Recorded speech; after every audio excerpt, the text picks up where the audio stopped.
La Armada Imperial japonesa inició la Segunda Guerra Mundial con una de las mejores perspectivas en guerra submarina, considerando solo la capacidad de su flota de submarinos.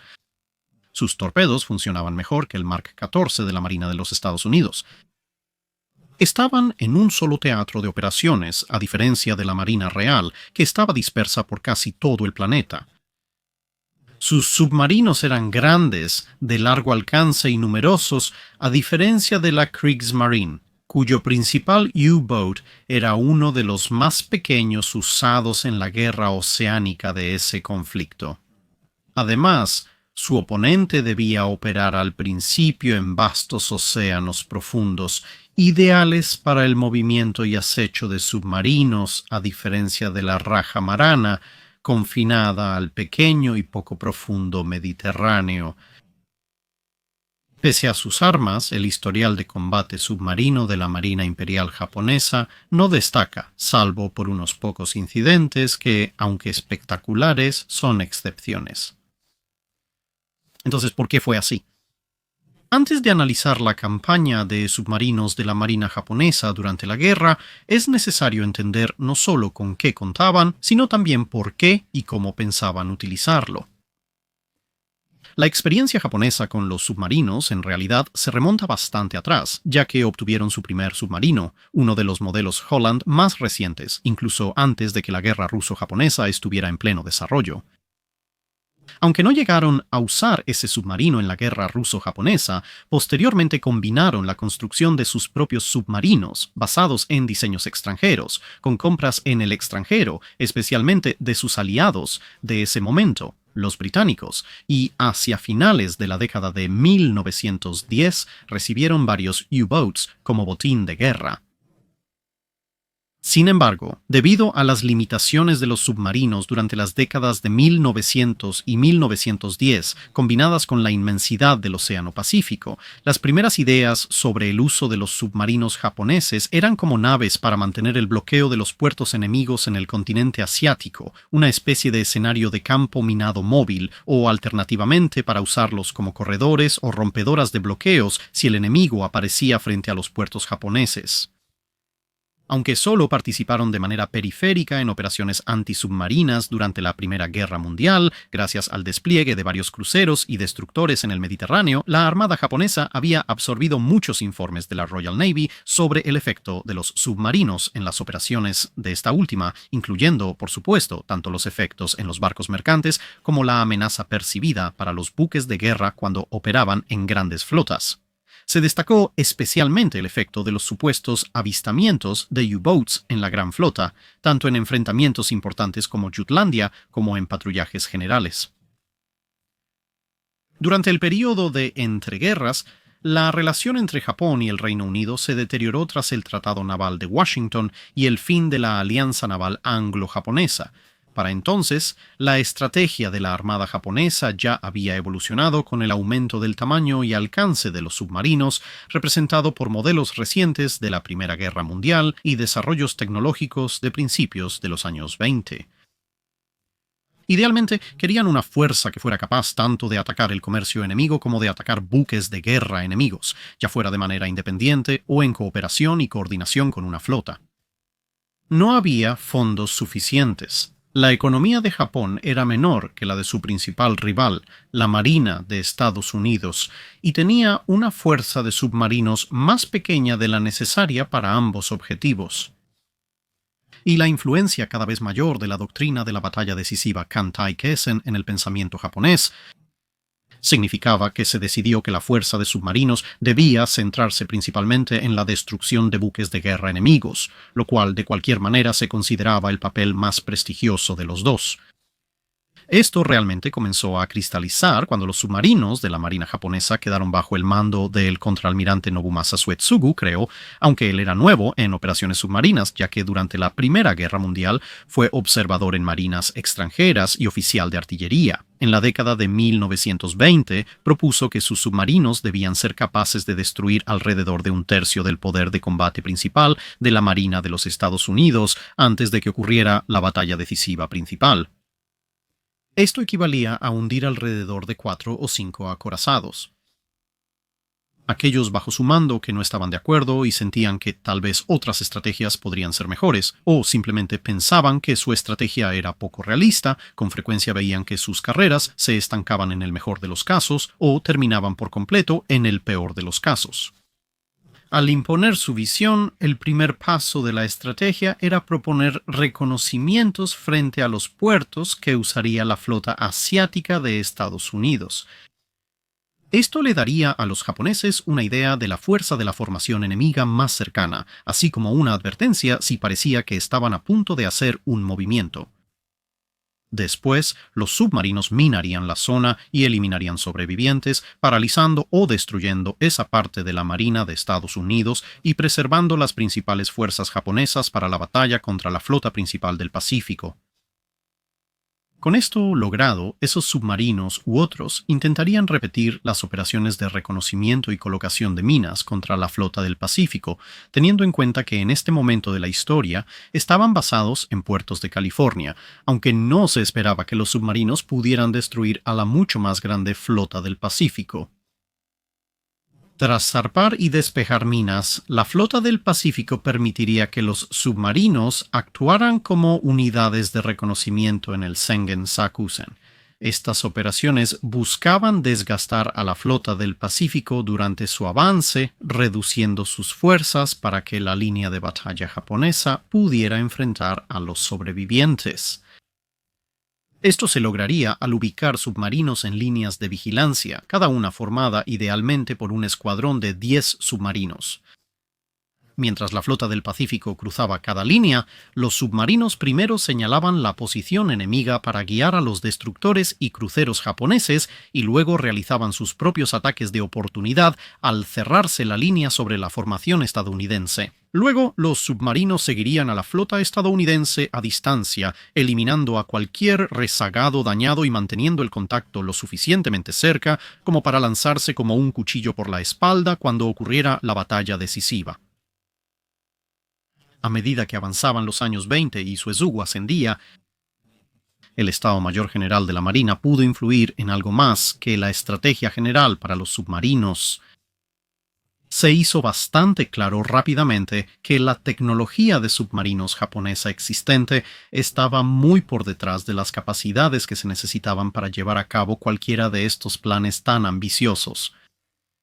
Para ser justos, prácticamente los submarinos de cualquiera, con la posible excepción de ese milagro unicornio que era un Kai-Class que realmente funcionara, estaban en una posición similar de no poder cumplir la estrategia que existía en el papel.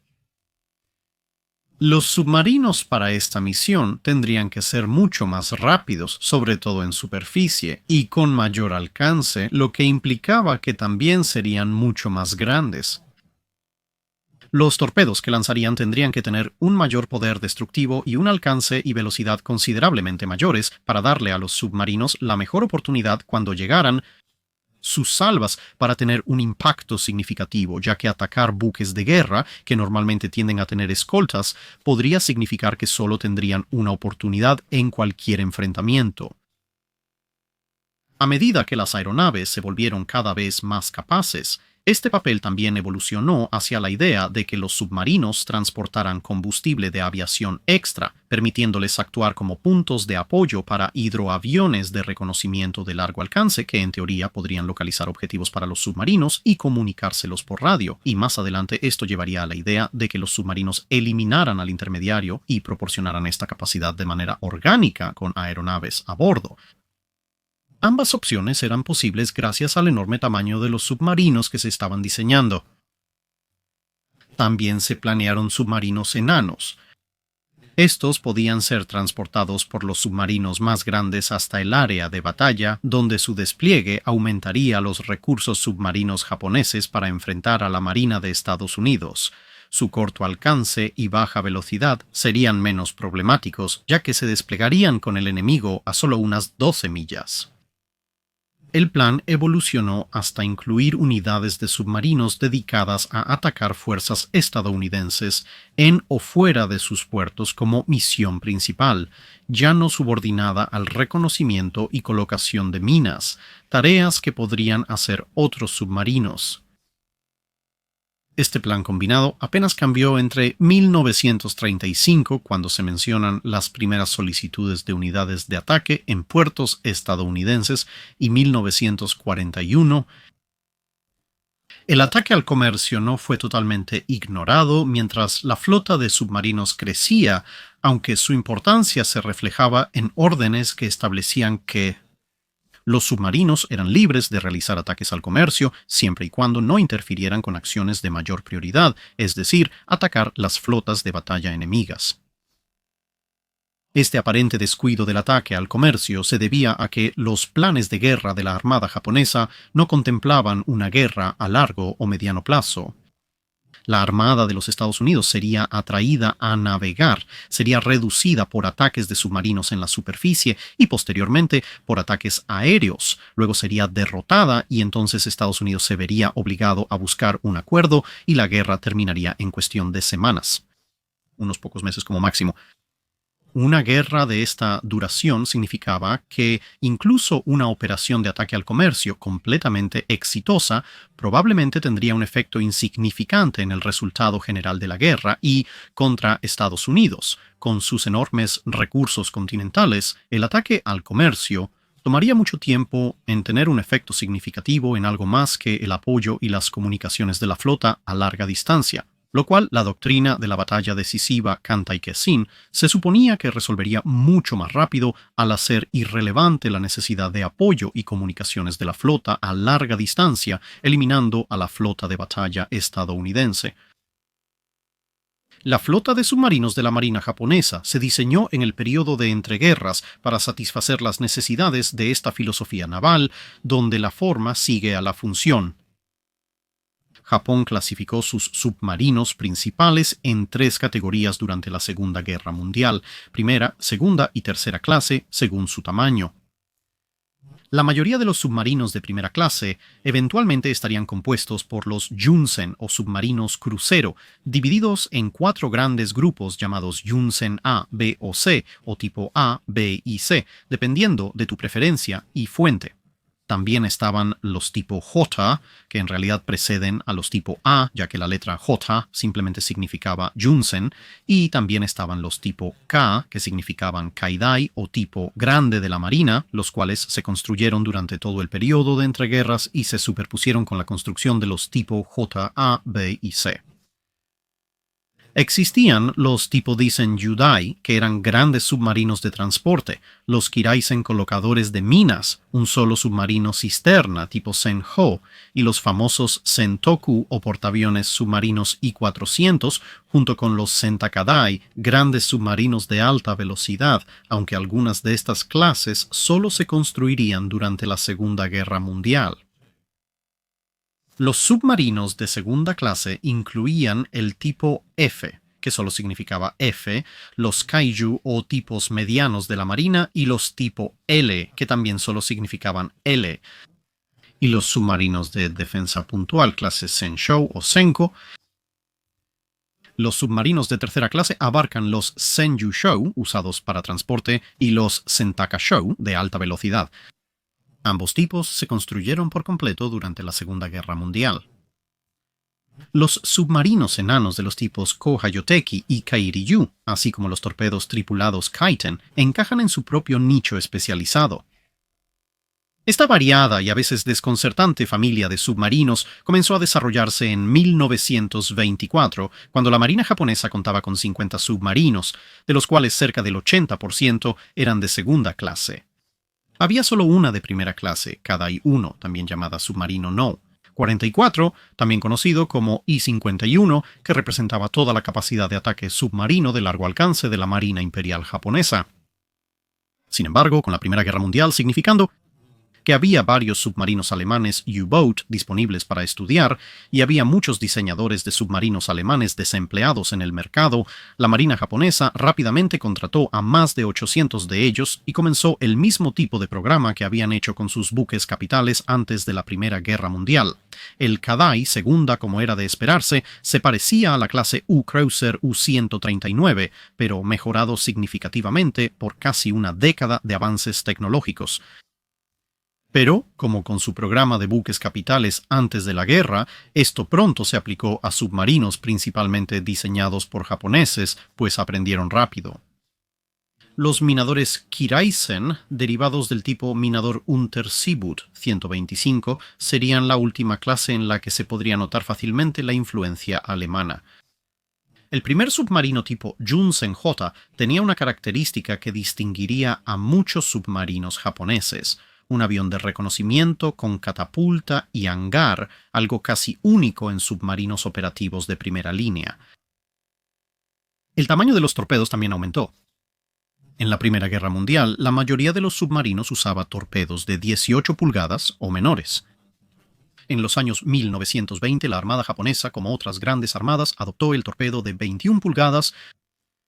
A mediados de los años 30, la tecnología del torpedo de 24 pulgadas tipo 93 Long Lance se adaptó al tipo 95 de 21 pulgadas, que a veces también se llama Long Lance, aunque esto es técnicamente incorrecto. Es un derivado del Long Lance, pero comparado con el torpedo principal de los submarinos británicos y estadounidenses, podía recorrer unas 13.000 yardas a 46 nudos o 10.000 yardas a 50 nudos, con una cabeza de casi 900 libras y apenas generaba estela de burbujas, ya que usaba oxígeno puro y queroseno como combustible.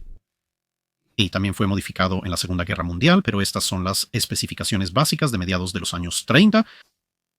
En contraste, el recientemente introducido Mark XIV estadounidense, cuando decidía funcionar, también podía alcanzar 46 nudos, pero solo en la configuración de alta velocidad y solo a una distancia de 4.500 yardas, llevando una cabeza de guerra inicial a mediados de la década de 1930 de poco más de 500 libras y dejaba una estela.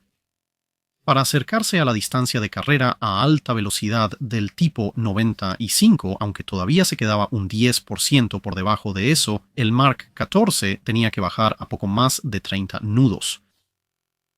El torpedo británico Mark VIII estaba en la extraña posición de no tener inicialmente una configuración de baja velocidad, solo tenía una configuración que era de 40 nudos, lo que lo hacía el más lento de los tres, suponiendo que los tres estuvieran ajustados para funcionar a alta velocidad, o incluso, en el caso del tipo 95, también a baja velocidad. A 40 nudos, el Mark VIII recorría 5.000 yardas y llevaba una ojiva de 750 libras. También dejaba una estela como el Mark XIV. Aunque para cuando se introdujeron el Mark XIV y el tipo 95 a principios y mediados de los años 30, el Mark VIII, que se había presentado a mediados de los años 20, ya había sido reemplazado en gran medida por el Mark VIII doble estrella, que aumentó su velocidad de recorrido de 5.000 yardas a poco menos de 46 nudos y ofrecía una configuración de menor velocidad, capaz de 7.000 yardas a 41 nudos. De cualquier manera, el tipo 95 era decididamente el arma superior. La última generación de submarinos crucero tipo Jensen se dividió, como ya mencionamos, en las variantes tipo A, B y C. Pero estos no eran tipos secuenciales con mejoras continuas. Más bien, el tipo A significaba que el submarino era un submarino de mando que tenía sistemas de radio adicionales incorporados, generalmente era un poco más grande y tenía un alcance ligeramente mayor. La idea de los tipo A era coordinar los movimientos de los tipo B, que eran un poco más pequeños y cuya primera función en una operación sería el reconocimiento. Tanto los tipo A como los tipo B usarían sus aviones de reconocimiento para estos roles. Después asignarían la tarea principal de ataque a los tipo C, similares a los tipo B, en tamaño, pero sin avión de reconocimiento y con capacidad para más torpedos y una cuna de montaje, permitiéndoles transportar también un submarino enano. Los tres tipos podían superar cómodamente los 23 nudos en la superficie, lo que les permitía realizar traslados rápidos a larga distancia, aunque su velocidad de crucero más eficiente en cuanto a combustible era de 16 nudos. Todos los submarinos podían atacar naves enemigas, pero los tipo C liderarían, seguidos por los tipo B y A, conforme el enemigo avanzaba. Los tipo K también se usarían para complementar estos roles designados, dependiendo de la capacidad precisa del tipo K en cuestión, ya que al comenzar la guerra, los tipo K consistían en numerosos pequeños lotes de submarinos bajo varias designaciones de clase y por supuesto tenían capacidades ligeramente diferentes. Sorprendentemente, a pesar de todo este trabajo, doctrina y especificaciones de diseño tan detalladas, las tripulaciones de los submarinos simplemente practicaban lo básico de la operación submarina: inmersión, salida a la superficie, un poco de operación de torpedos, navegación, etc., casi de manera aislada, sin un esfuerzo real por incorporarlos a ejercicios de flota completos de manera significativa hasta 1938, lo que demostró de inmediato que la realidad de la situación estaba lejos de ser ideal en comparación con los planes, y la participación mínima de los submarinos en ese ejercicio en particular fue lo único posible. En lugar de revisar las ideas en las que habían pasado casi 2 décadas desarrollando y tal vez cambiarlas significativamente, los altos mandos japoneses simplemente endurecieron las órdenes para los submarinos bajo la premisa de que si solo iban a tener unas pocas oportunidades de enfrentamiento, estas debían ser contra los objetivos de mayor valor posible, y el principal ajuste en las tácticas de los submarinos fue enfocarse casi exclusivamente en evadir objetivos menores como destructores y cruceros, para atacar solo buques capitales enemigos. Ejercicios adicionales en 1939 y 1940 pusieron en duda si el reconocimiento submarino o el reconocimiento con aviones lanzados desde submarinos de las principales bases de la flota enemiga realmente funcionaría en gran medida, por lo que ese aspecto del plan también se vio obligado a adaptar sus tácticas muy rápidamente. Las comunicaciones y la coordinación en las líneas de piquete aún requieren mejoras. Los grandes submarinos japoneses sí tenían la velocidad y la autonomía necesarias para que una línea de piquete pudiera acercarse a una fuerza enemiga una vez que uno de ellos había detectado al enemigo que se acercaba, pero enviar ese mensaje a los submarinos para indicarles que comenzaran a dirigirse en la dirección adecuada resultó ser mucho más complicado de lo que se había supuesto en teoría. Es notable en toda esta prisa la completa ausencia de cualquier entrenamiento en ataques al comercio, lo cual requería un conjunto de tácticas en gran parte diferente para lograrse con éxito. Al notar que la realidad no coincidía con sus planes, la Marina japonesa pasó la mayor parte de 1940 y 1941 entrenando sin descanso a sus submarinos en todo clima y circunstancias, buscando perfeccionar tácticas efectivas. La rutina fue tan intensa que el I-161, I-163 y I-167 se perdieron en este periodo por accidentes operativos durante misiones de entrenamiento. Aunque este entrenamiento intenso mejoraría el rendimiento, ciertos factores, como las leyes de la física, no podían superarse. La idea de que los submarinos pudieran mantenerse al ritmo de las fuerzas enemigas que los habían rebasado, por ejemplo. En teoría, esto podría lograrse con la alta velocidad en superficie de los submarinos más grandes de la Marina japonesa, pero en la realidad, la necesidad de que estos submarinos se sumergieran durante el día para mantenerse a salvo de la detección visual significaba que, a menos que la flota enemiga avanzara a una velocidad de alrededor de 12 nudos o menos, los submarinos quedarían relativamente rápido rezagados debido a su lenta velocidad de avance durante el día. Los problemas que tenían los tipo A al intentar coordinarse con otros submarinos, ya que también debían sumergirse regularmente para evitar la detección y el ataque de aviones enemigos, llevaron a una pequeña aceleración en los planes para construir los cruceros clase Agano y Oyodo, que en teoría podrían tomar su lugar, llevar más aviones y ser relativamente inmunes a algún avión de reconocimiento enemigo, que era la principal oposición esperada tan lejos detrás de las líneas. A finales de 1940 se hizo un ejercicio frente a la costa japonesa que sí analizó el potencial real de las ofensivas submarinas contra el comercio.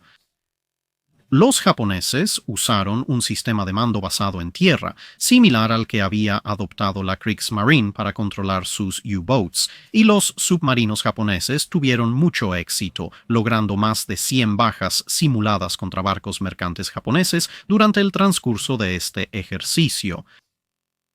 Pero la Marina japonesa concluyó que la lección no era que el ataque al comercio podía ser muy efectivo y que su propia flota mercante era altamente vulnerable, lo cual era cierto, sino más bien que los submarinos en comunicación casi constante con la base eran muy vulnerables a la detección por radiogoniometría de alta frecuencia, lo cual en sí mismo también era cierto, pero se había perdido el punto principal mencionado anteriormente. La guerra inició con un ataque aéreo para destruir la flota del Pacífico el 5 de diciembre de 1941, no buscando provocar una batalla decisiva con la Marina de los Estados Unidos.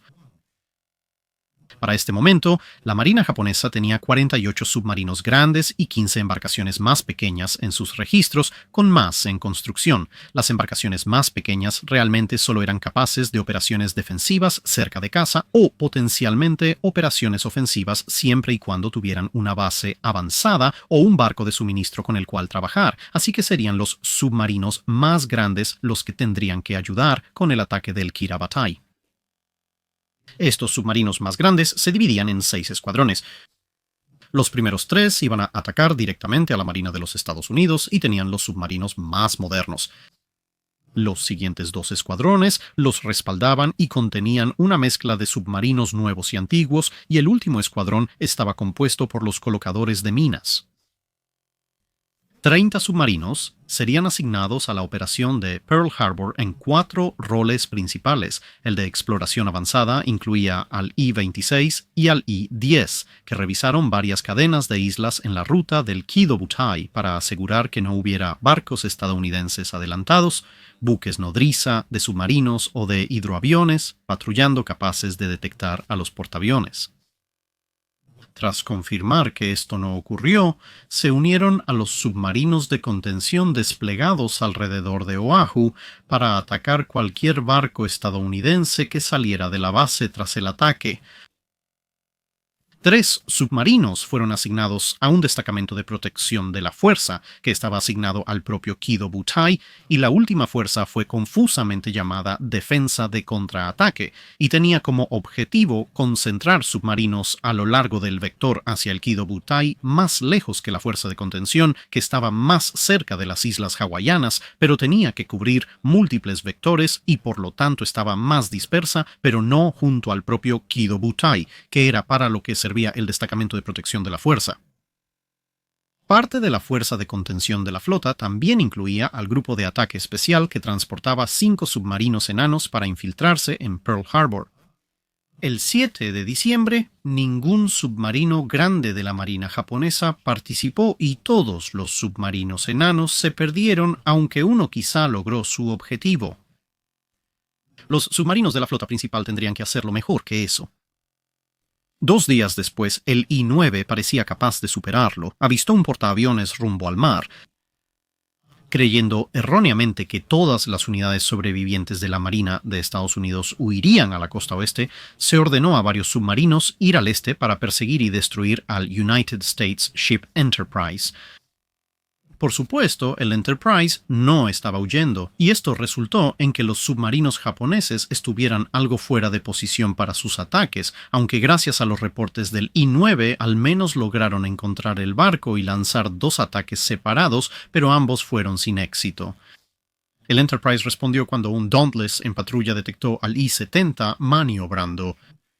El Dauntless, entonces, lo dejó fuera de combate con una explosión cercana de la bomba que llevaba, y el submarino fue rematado más tarde ese mismo día por otro Dauntless.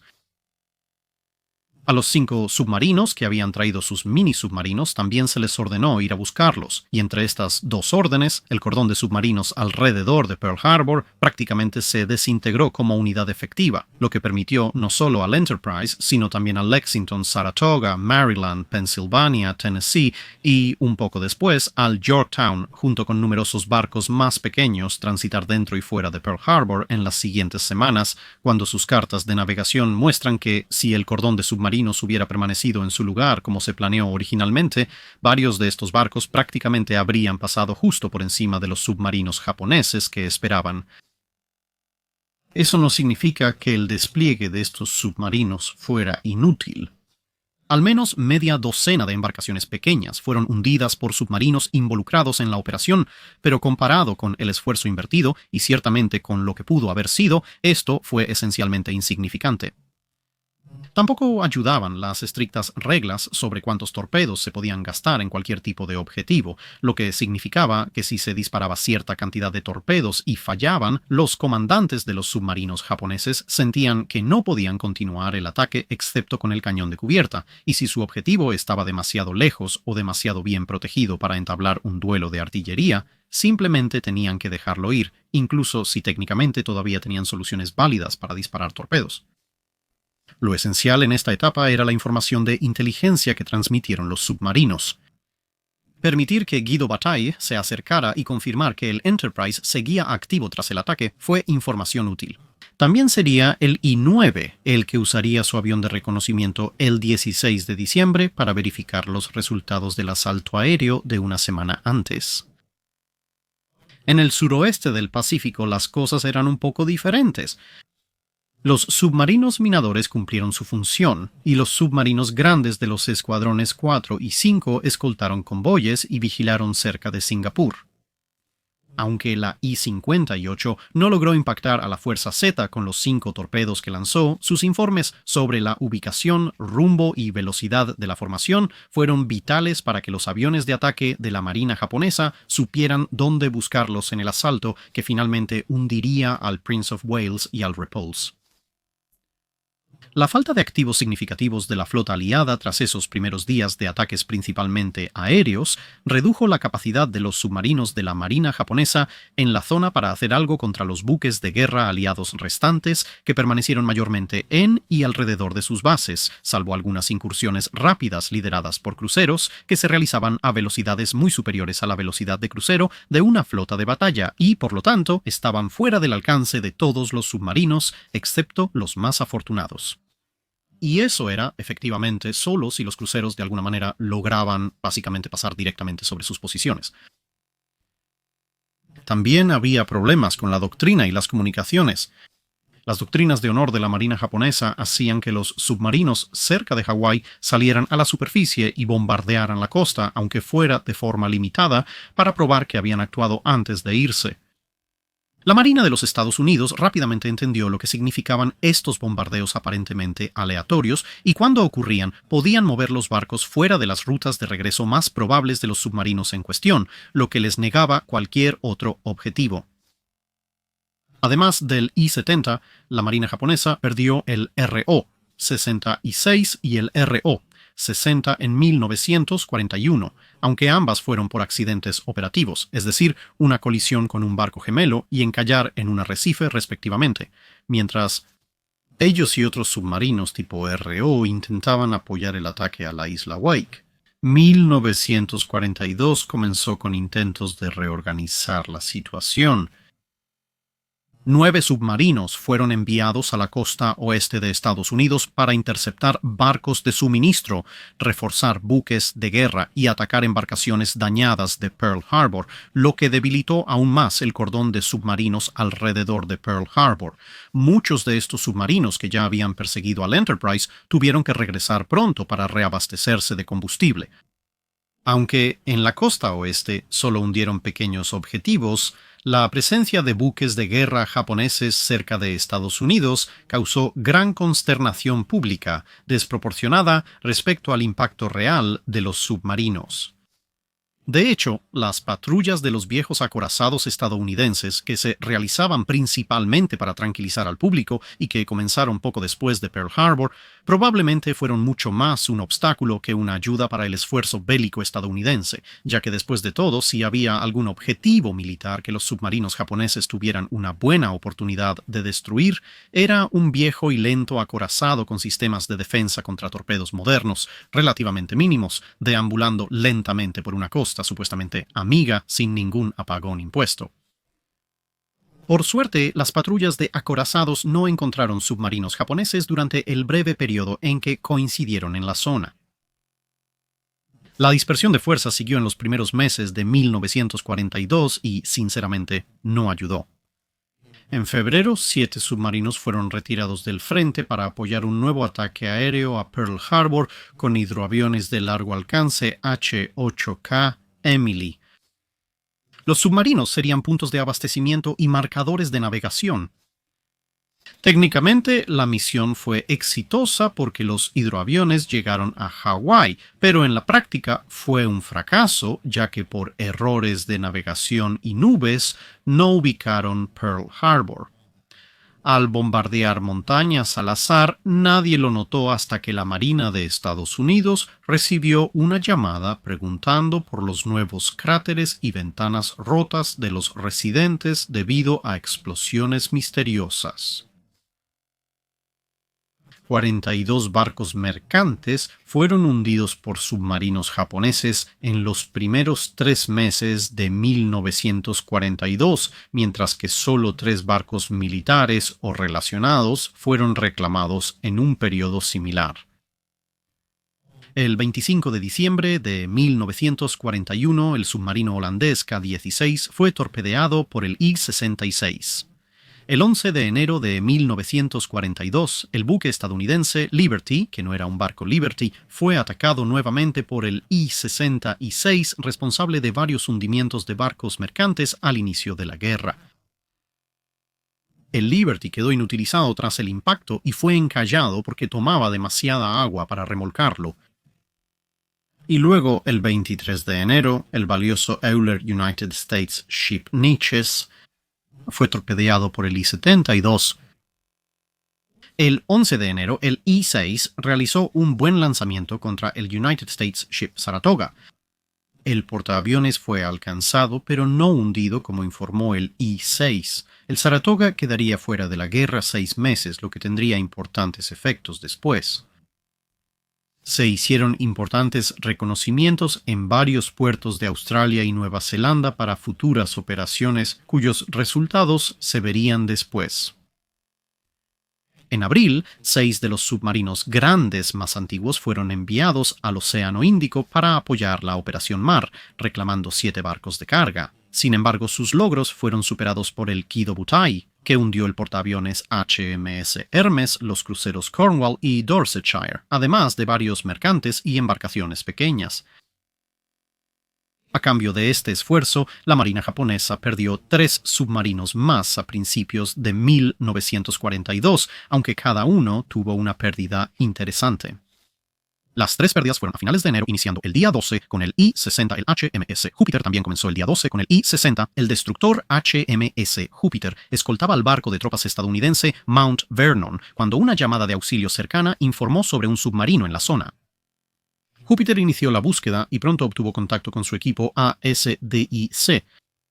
Tras 2 ataques con cargas de profundidad, el I-60 emergió tan cerca del destructor que sus cañones de 4.7 pulgadas no lograban apuntar hacia abajo para disparar.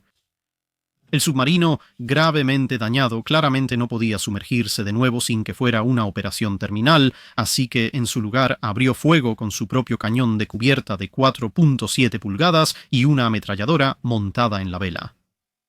Júpiter se alejó y disparó al submarino con un cañón Oerlikon de 20 milímetros, pero el capitán japonés seguía enviando hombres mientras el Oerlikon eliminaba una dotación tras otra. Un proyectil impactó a Júpiter y desactivó su montaje delantero de 4.7 pulgadas, reduciendo su potencia de fuego en 1/3. Tratando de terminar las cosas rápidamente, el destructor disparó un par de torpedos tan pronto como pasaron la distancia mínima de armado, pero los cambios rápidos de rumbo y velocidad de ambas embarcaciones hicieron que ambos torpedos fallaran. Después, los 2 montajes dobles restantes de 4.7 pulgadas dispararon al estar a distancia adecuada, logrando varios impactos y finalmente silenciando el cañón de cubierta del submarino japonés. El destructor se acercó otra vez, el Oerlikon silenció la ametralladora y un impacto de 4.7 pulgadas junto con una carga de profundidad detonada cerca de la superficie acabaron con el submarino, dejando solo 3 sobrevivientes, uno gravemente herido, de unos 90 tripulantes. Aunque era un destructor clase J grande, el I-63 pesaba un par de cientos de toneladas más que el Júpiter. El tamaño y armamento de los submarinos de la Marina japonesa mostraban que eran objetivos mucho más difíciles de enfrentar en la superficie que la mayoría de los submarinos del eje. Poco después, cerca de Darwin, Australia, el antiguo I-123 con torpedos tradicionales intentó atacar al petrolero United States Ship Trinidad. El ataque fracasó porque los torpedos antiguos dejaron una estela detectada por las escoltas. Tras un fallido ataque con cargas de profundidad, 3 corbetas clase Bathurst de la Marina Real Australiana partieron desde Darwin, ya que el ataque fue a unos 65 kilómetros de ahí.